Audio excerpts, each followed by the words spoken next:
So if you've seen, as I've just seen it, that there was an assassination attempt on Donald Trump. I think he was shot in the ear, right? He's not dead or anything, but serious image as well, because you've this man who's heading towards his 80s, who is, regardless of what you think of him, the man is on, like, you know, like he's constantly moving, he's constantly having rallies, he's constantly out meeting people. When you see him, he looks alert, he looks sharp, he looks as quick as ever, he looks strong, you know. He's an inspiring figure, right? He's fighting his fight, and he's getting pulled through the courts, pulled through the media, everything. He's been rinsed through all negative lenses you can possibly rinse him through. He's been called every single name under the sun. He has had threats on his livelihood now, literally, threats on his family, threats on his welfare, his business, his legacy, his reputation, and he's still standing there after getting shot in the ear with a fist in the air. You know, so powerful scenes. But also, like, history ripples through the time, like, and it'll serve up something similar as before, okay, as it always does. Because psychology doesn't change, people's minds don't change, how people are manipulated into seeing things a certain way, that hasn't changed. The mechanisms that are used over the course of time have changed, alright. But the process is the same, or the aim is the same, and that is to dictate people's perceptions of reality, okay? That's mind control, whatever way you want to call it. But Oscar Wilde said that any influence is evil. Any influence is a negative thing, okay? Whether it's good, whether it's a positive influence or a negative influence, he didn't really see it that way. You're still drawing someone perhaps away from where their natural flow is aimed, okay? Even if you don't want that, and they're trying to follow you in some way, that there's a darkness going on there, because someone's not being followed, and that is the person that wishes to go and seek, okay? They're not following themselves, so there's an evil there. Anti-life, live evil. But let's have a look at Trump for a second, because prior to 2016, I'd say the amount of people who were aware of what's going on internationally, even locally, was very, very low. It wasn't a political climate at all. People weren't interested. People would go, oh yeah, Obama's great, isn't he? But, and then you ask them a question, so what's his policy on this? Like, they don't know. They just repeat what the image of him is, and they spread that out around. I seen him looking great, sounding great, people in positions of authority speaking well of him, therefore he must be great. That's what happened with him, as it does with many other people, okay? Because when you boil down to it, you don't know these people, you don't know anything about them. So you get a population, in Ireland especially, that were apolitical, no real interest in it. Trump comes online in 2015, okay? The whole world, and what did he say? He came out and spoke about child trafficking and major drug traffickers, right? So child trafficking and the exploitation of minors. He led with that, saying that he was going to stop that and shut that down. All of a sudden, the eyes of the world turned on him, and there was a hex put on him, right? Now everyone is political, or are they? Everyone is virulently anti-Trump, like the silly levels, you know? I remember having arguments with lecturers in college about this, like, because the reactions that they were having to this man were bizarre to me. And this lecturer was speaking about who supports Trump in the class. I said, give him a go, you know, explain yourself. I didn't think I had that, you know, but what can you say? Sure, I like some of the policies that he's speaking of. Okay, but you know he's a racist. I didn't. How do you know that? Because his father was a racist. Okay. And we all pay for the sins of the father, sort of a thing, is it? Or we follow them blindly, you know. And this man, he was a lecturer in mental health stuff, right? So he was doing, his business was dealing with clients in a non-judgmental fashion. And here he is slating someone that he doesn't know, he's never met. He hasn't met his father either, but he's just thrown out labels against his father and saying because his father was this, Donald Trump must be that. Why? Because the media was swaying it that way. You know, the media was swaying it that way. And then when he was challenged on it, this lecture, he's like, oh, I don't want to get into it. Like, but you'd already got into it. You don't get to dictate the conversation to what you want. And then when it's not going the way you think it's going to go, just decide, you know what, I'm not getting into this. And this is a college lecture. For whatever that's worth. Like, it's not worth to me, it's just another person with a view, okay? But for people that think because you're here, you should be switched on and rational about things,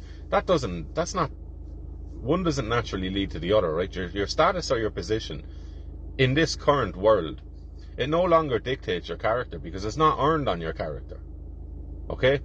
So to conflate the two, which people continuously do, is erroneous. You shouldn't be doing it.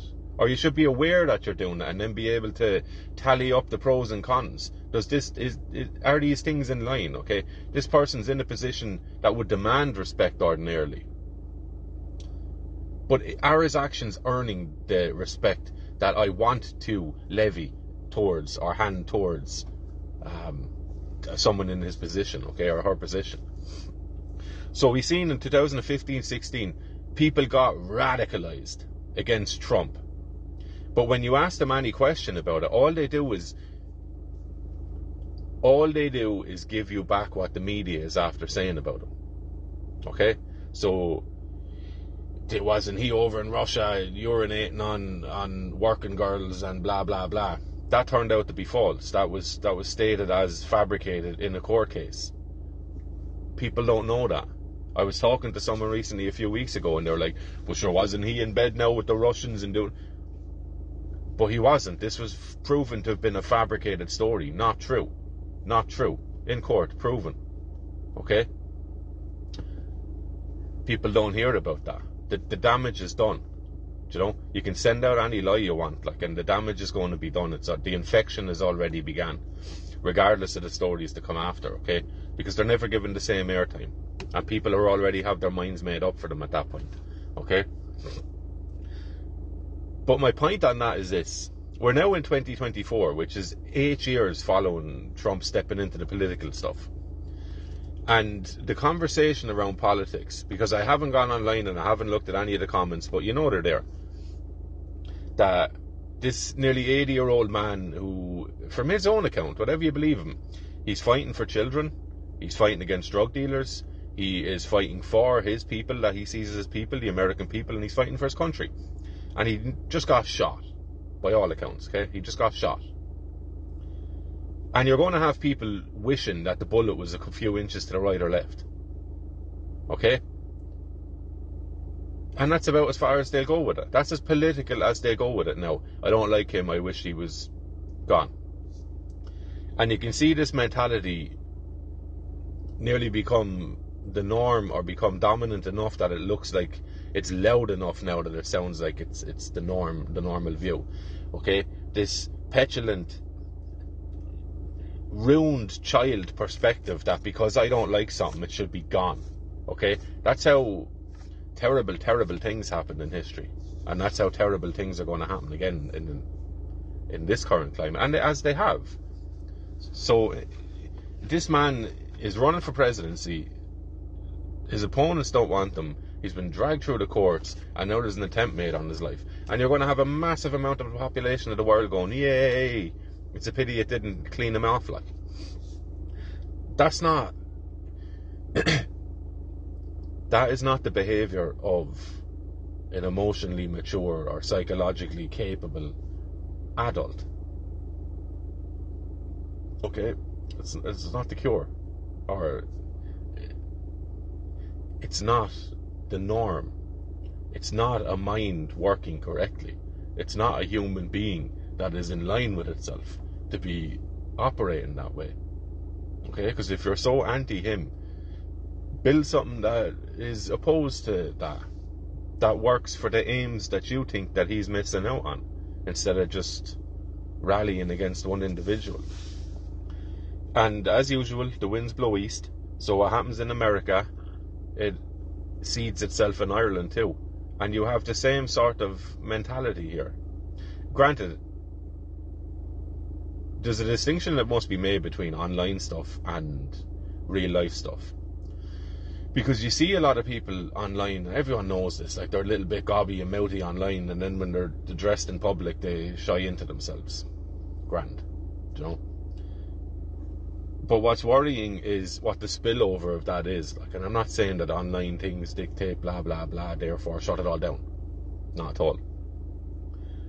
I think people should be able to speak more freely with no risk attached to the words that they use or the opinions that they have.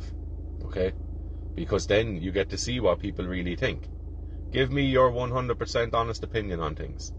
If you want to say to me, I wish that Donald Trump took that full on and was gone now, grand.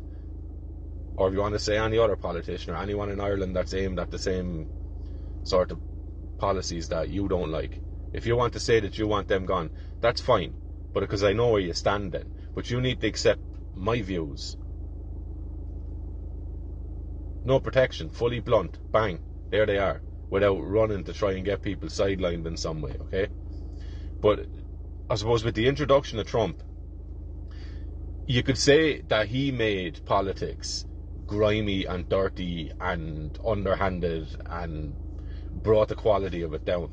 Or you could say that it was already at that stage, and because there was no real opposition to it, that it was allowed run kind of smoothly enough. And you can see this in Ireland. I'll pull it back to Ireland. So prior to people getting really interested politically with the Trump thing, that was grand because it's America, and America, we can all have our opinions because it doesn't really impact us here.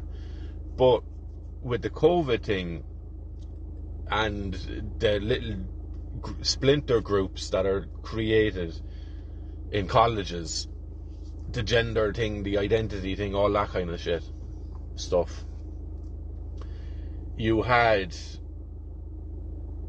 Ireland became politicised without realising what was going on to a large degree. Okay? And now you have people who have been split into camps, just as America is after doing. They've been split into little camps. And each camp has a name and a certain amount, a bag of criteria that you need to tick, boxes you need to tick to be able to earn the protection and earn the valor of having that identity. And people are identifying themselves on immutable characteristics that they're claiming they have a fluid level of control over, and therefore they've just created a new character of new category of human being. Okay, and people are identifying on these things. So my team, if we get a plus, so if a politician that doesn't like our views gets sick or doesn't win or gets shot at, then we celebrate that because he's on the other team. Okay, these people didn't make these teams. These teams were made for people, and people are being funneled out through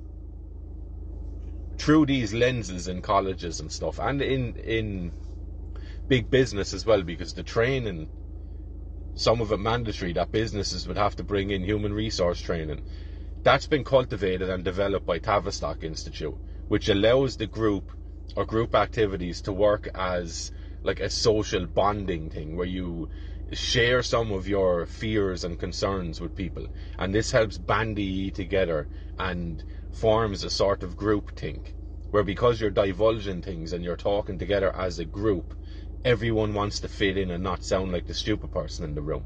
So you open yourself up to being more influenced by a group scenario than you ordinarily might have, okay?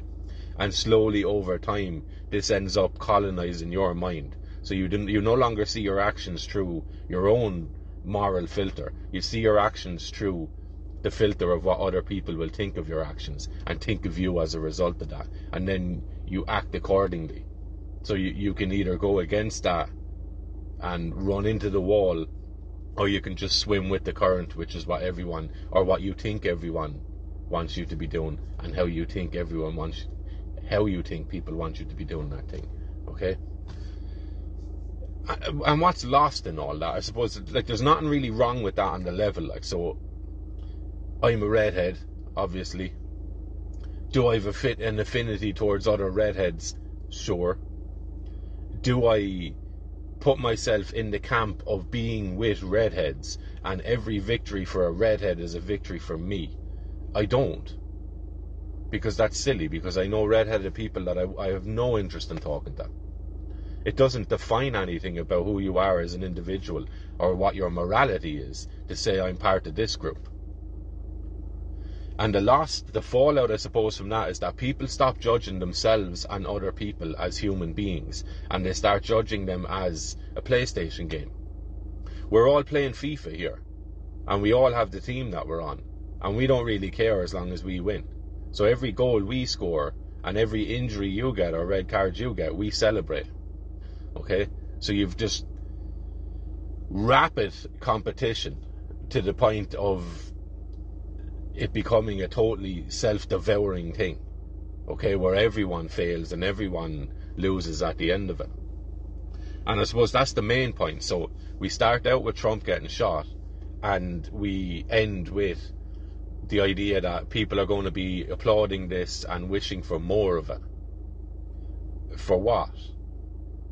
Because when you ask a lot of these people, what policies are you against that this man is advocating for? They don't really have any. They just say, sure, he hates Mexicans or something, you know? Or sure, isn't he up in court? Sure. But what policies are you against? So you can see how it becomes, people become radically political just against a certain personality. And outside of that, they don't really know, like. So he's just totally bad, and everyone else is great. Unless the media happens to be saying that so-and-so is not great, and then all of a sudden they're cast into the darkness. Okay? So what's the lesson from this? The lesson from this is, I suppose, if we could try get around to that again, just common sense thinking. You know? Treat people based on their actions, and judge their words against their actions too. And also, listen to what people aren't saying to you. Because so much rhetoric and political talk and speeches are made to draw your attention to a specific area. And while you can spend your life critiquing that and arguing the points that are made in that specific area, always be aware of what your attention has been drawn away from. Not necessarily what it's been drawn to, but what it's been drawn away from. Okay? And if you're going around thinking that it's a great day because some nearly 80-year-old fella was shot for running for office, I don't really know what to say to you, but grow up, like, and get serious.